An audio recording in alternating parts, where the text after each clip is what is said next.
นี้กินหอยอ่ะนะไปปลูกจ้าทุกคน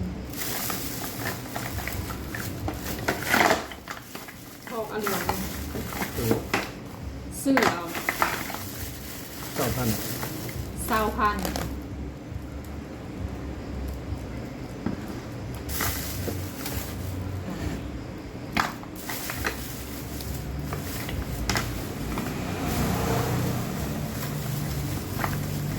โตขึ้นอยู่ถึงไว้นี่สลาด้วยเนาะ เขามาตะบันนอกที่หน้าผมเขาบอก น้ำเจลมันนานๆเขาก็ตักมาเลยเราลองเบิ่งแบบแสบ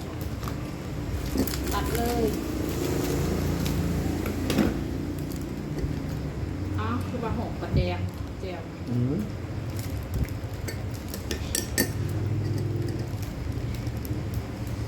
หอม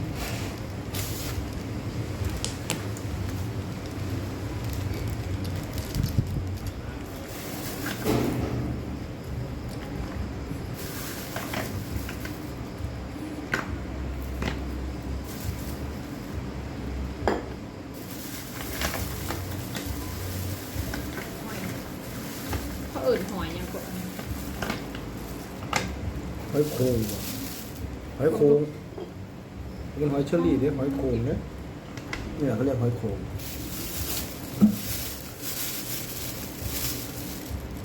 ปลาเป็นนี่กันยัง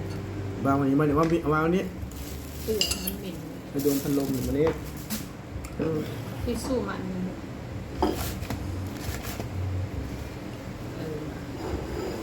กินข่าวก่อนเนาะจ้าคนมะอันนี้เฮามีอะนะแกงนอก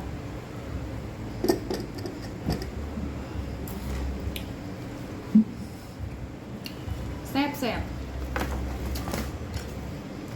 ถ้าเขาเย็นอีรูเขาเย็น ครับ มาเขาร้ายแล้วผมมีภรรยาข่าวสูงนี่มักเพชรกับมีมักเพชรน้อยค่ะ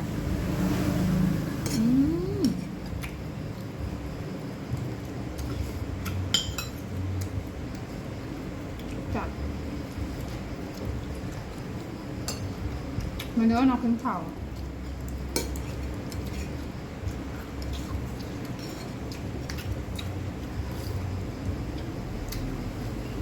อันนี้แกงน้อยเขาจะใส่ซีดเข้าไป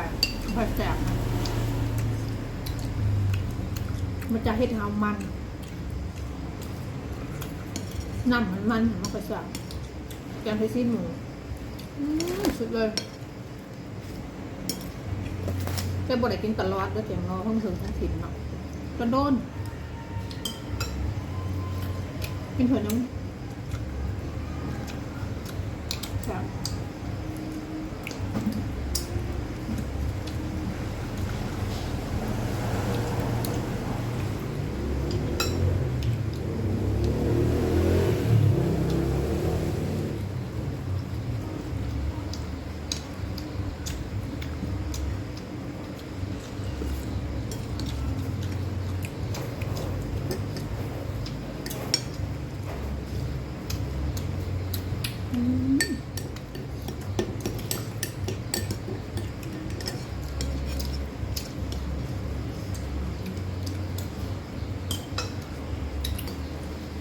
แกงคงกินแสบอะไรน่ากินไหน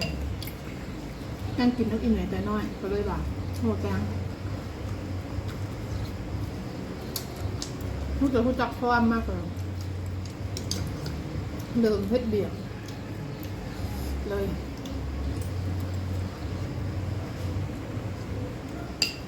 เป็นสาวน้อยก็เดิมแล้วเป็นในป้าในห่วยแบบ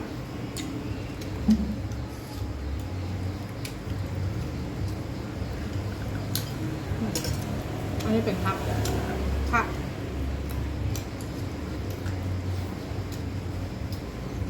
ปลาที่ใหญ่ถูกไหม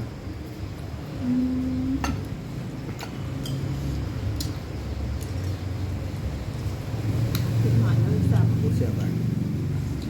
ให้ข่าวแสบ อืม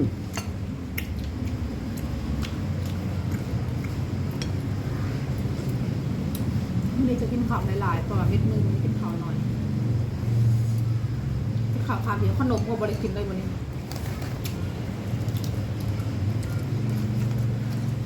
กินข่าวหลาย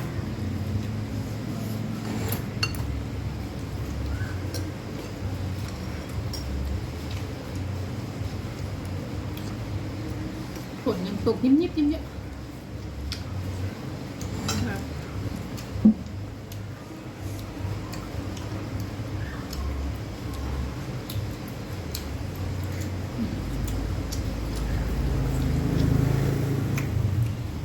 สีจะนุ่มๆ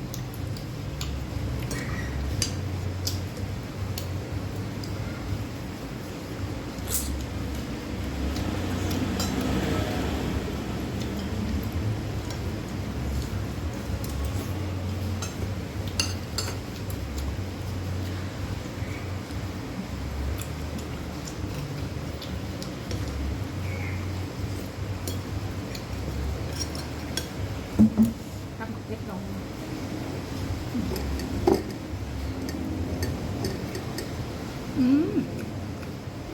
หอม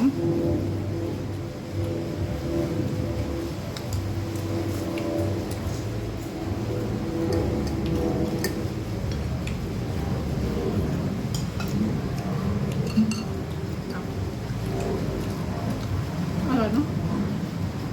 อืม อร่อย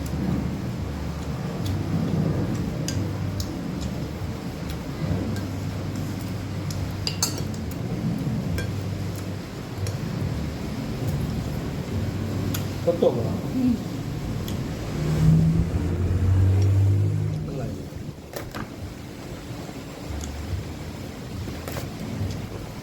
ฝนตก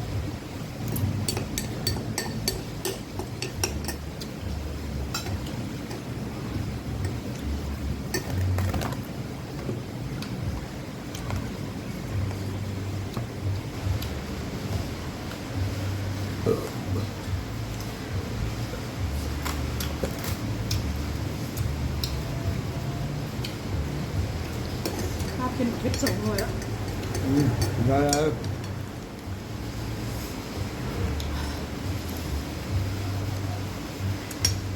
มาเพชรออนอ่ะ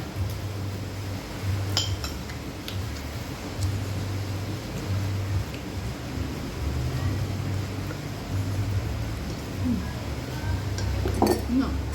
จ้ะ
ทั้งหอดทั้งเพชร